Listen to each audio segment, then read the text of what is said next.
c'était le lieu d'un clash, ce même endroit.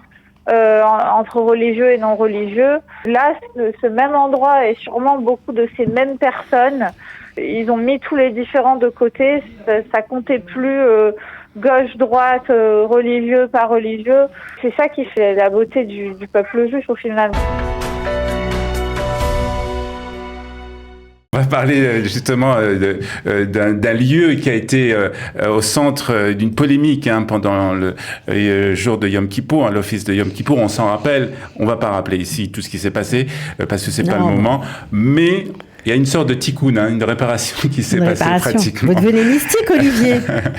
avec une grande Kikar Dizengoff qui s'est transformé en entrepôt pratiquement. Et nous sommes avec Sophie Amzaleg qui est passée par le Kikar Dizengoff et qui a participé justement à cette belle initiative. Sophie, bonjour. Bonjour. Alors Sophie, racontez-nous, vous habitez Tel Aviv, oui. Et puis vous êtes passé, je crois que c'était dimanche, par le Kikar Dizengoff, et qu'est-ce que vous avez vu? Alors écoutez, moi en fait, on m'avait mis au courant qu'il y avait une collecte de vêtements et de nourriture qui se passait à Kikar Dizengoff. Donc j'avais très très peur de sortir au début. Mais je me suis dit il faut que je prenne mon courage à deux mains. Je vais essayer d'y aller. J'habite pas très loin. Donc voilà, j'ai rempli un sac avec des vêtements que j'avais à donner. Je suis passée par Superfarm pour acheter. On avait des listes de tout ce dont les gens avaient besoin. Des produits pour les bébés, pour les familles, des produits de toilette, des aliments. Et donc j'ai un petit peu acheté tout ce que j'ai trouvé. J'ai un peu rempli un chariot comme j'ai pu. Mmh. Et je suis arrivée là-bas en pensant juste donner. Je savais pas si on aurait besoin de moi ou pas. Mon frère m'a rejoint pour m'aider à porter les courses.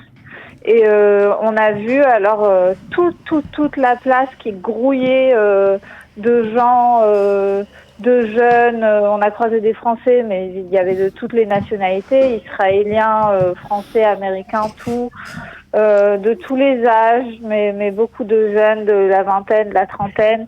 Et en fait, il y avait tellement de monde et tout le monde était tellement occupé que au début, on savait même pas s'ils auraient besoin de nous.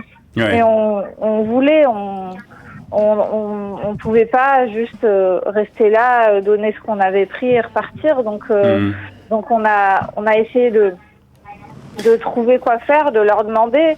En fait, les gens ils étaient tellement investis qu'on avait l'impression que tout le monde était en charge. On savait pas qui était en charge, qui ne l'était pas, parce que les gens étaient super investis dans leur mission. Il y avait une jeune femme, plusieurs personnes d'ailleurs, avec des mégaphones qui criaient quoi faire, qui aussi criaient des fois des encouragements, des gens qui venaient distribuer de l'eau pour qu'on boive. Il y avait de la police tout autour du Kikar. Qu'on comprenne bien, c'est-à-dire que on voit le Kikar, on voit cette place Dizengoff qui est assez grande en superficie. C'est-à-dire que sur tout le Kikar Dizengoff, il y avait différents stands où on pouvait amener soit des vêtements, voilà. soit. C'est-à-dire qu'au début, quand on est arrivé avec nos produits, on demandait alors, ok, où est-ce qu'on peut donner les vêtements? Alors là, c'est là-bas. Où est-ce qu'on peut donner les produits d'hygiène féminins? C'est tel côté. Les couches, c'est tel côté. Et bon, c'était un petit peu, c'est-à-dire forcément, c'est quelque chose qui s'est organisé en quelques heures. Ouais. Donc j'ai fait des mouvements de volontariat où c'était plus clairement organisé. Donc on partait un petit peu au début d'un endroit à l'autre sans trop savoir où aller, mais je trouve quand même que c'était vachement bien rodé pour un truc qui s'est organisé presque dans l'immédiat. Et venant des Israéliens, ça ne m'étonne pas. Moi, ça fait 14 ans que je suis là et j'ai fait beaucoup de volontariat parce qu'ici, c'est dans la culture. Et en 2014, je crois, il y avait la même chose qui s'était organisée à petite échelle dans dans une boîte de nuit. Et c'est toujours.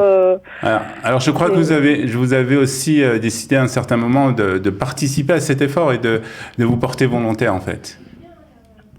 En fait, c'est comme je vous ai dit, quand je me suis rendue sur place, je pensais juste donner les vêtements, donner les courses. J'étais même pas trop sûre de qui récoltait quoi. En fait, je suis allée d'abord à Super Farm, celui qui est à côté de Kicker-Dizengoff, et on croisait des gens qui faisaient tous les courses pour la même chose, pour la même raison.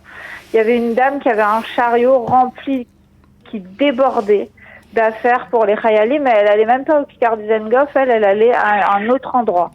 Donc il y avait plusieurs initiatives en même temps. Et quand elle m'a dit qu'elle achetait pour les Khayalim, mais moi j'avais une liste que pour les familles. Oui. Je sais pas pourquoi, mais ma liste ne concernait que les familles.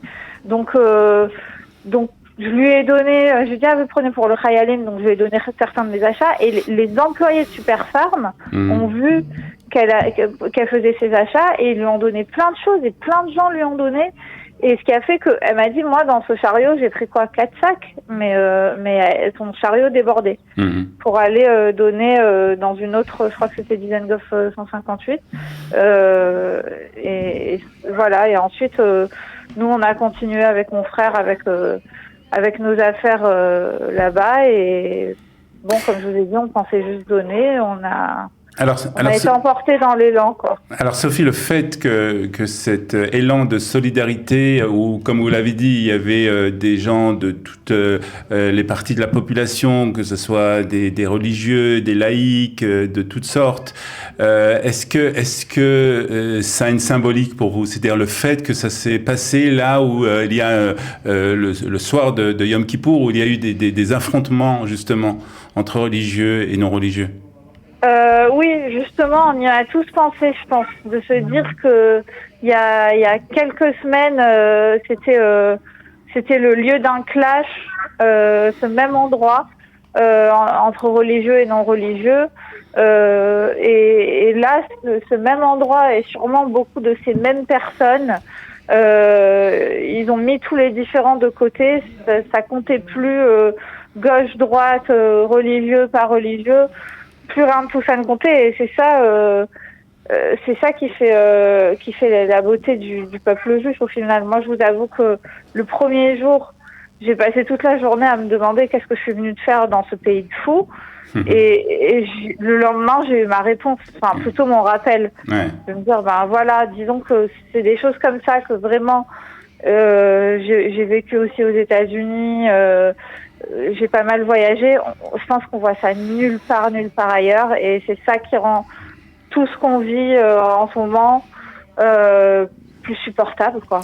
Ça veut dire quoi? C'est cette espèce d'unité finalement qu'on a tellement que de part et d'autre on a tellement réclamé. C'est nos ennemis qui nous aident à la réaliser comme il se doit. C'est ça ce que vous êtes en train de nous dire? Je dirais pas que nos ennemis nous aident. Nos ennemis, une chose est sûre, c'est que nos ennemis ont profité, nous ont vu nous chamailler pour tout et pour rien, et se sont frottés les mains et ont cueilli le fruit mûr, si vous voulez, au moment où il y a eu plusieurs facteurs évidemment, mais au moment où on était le plus divisés. Mais au final, on finit toujours par se rappeler, dans les temps des fois tragiques, mais que tout ce qui compte, c'est qu'on est frères et sœurs. On finit toujours par s'en souvenir. Je crois, vous m'avez dit qu'ils avaient déplacé cet entrepôt de Kicker-Dizengoff parce qu'il n'y avait pas assez de place et il a été déplacé au port de Tel Aviv, c'est ça? Oui, alors hier, je n'ai pas eu le temps d'y aller. J'espère pouvoir y retourner aujourd'hui ou à d'autres initiatives parce qu'il y en a plein. Mais oui, ça a été déplacé. Je pense que c'est parce que c'est beaucoup plus grand. À mon avis, c'est aussi parce qu'il y a un toit. Bon, je suis pas sûre, hein, mais je pense que c'est ça. Et il y a plein d'autres initiatives. On m'a parlé à Igal Alon, des gens qui font des repas pour les Khayalim, mais cuisiner des plateaux, si vous voulez. J'ai un ami qui, lui, il a carrément... il a sorti son déguisement de Pourim, un chapeau, un nez rouge, quelques ballons. Il s'est pointé comme ça tout seul à l'hôpital Laniado de Netanya. Et il est allé dans l'aile des enfants. Et comme ça, je lui ai dit, t'as eu besoin d'une autorisation ou quelque chose? Il m'a dit pas du tout. Et il s'est pointé, il s'est déguisé, il a tapé aux portes. Et il a juste commencé à faire le clown pour faire rire les enfants. Très bien, ben voilà, encore de nombreuses initiatives, on est toujours ébahis par ce genre de choses. Oui, c'est très touchant et je pense que on voit ça nulle part ailleurs et que c'est vraiment ça qui fait la force du Ham Israël et qui fait que on finira par vaincre. Et ce qui est incroyable, parce que pendant que vous parlez, on diffuse des images justement de cette place Dizengoff où vous avez été vous aussi aidé, pour l'effort de guerre en backup, comme on dit ici. On a l'impression que c'est une fête foraine, quoi. Alors que les sirènes peuvent retentir, que les roquettes peuvent tomber. Enfin, c'est hallucinant. On sent plus du tout l'angoisse et c'est ça, c'est quelque part, je pense qu'on faisait tous ça aussi de manière thérapeutique tout autant que de manière solidaire. C'est-à-dire que on était là, on avait peur, on se sentait seul. Moi, la journée d'avant, j'étais chez un ami, mais le soir, j'ai dormi seule. J'étais très très angoissée, j'avais peur. Et le lendemain, c'est la seule chose qui m'a apaisée, c'est ça. Tout d'un coup, déjà, on a quelque chose à faire, on a une mission, on se sent un peu moins inutile, on se sent investi et on est entouré de tout ce monde. Et c'est comme si pas on oubliait tout, mais ça devenait plus léger, quoi. Bon, en tout cas, on espère pour vous que tout va se calmer, que vous ne serez plus angoissés, que les choses vont petit à petit rentrer dans l'ordre. C'est vraiment tout ce qu'on souhaite. Bravo pour votre investissement et on vous souhaite le meilleur. Faites attention à vous en tout cas. Merci à vous aussi.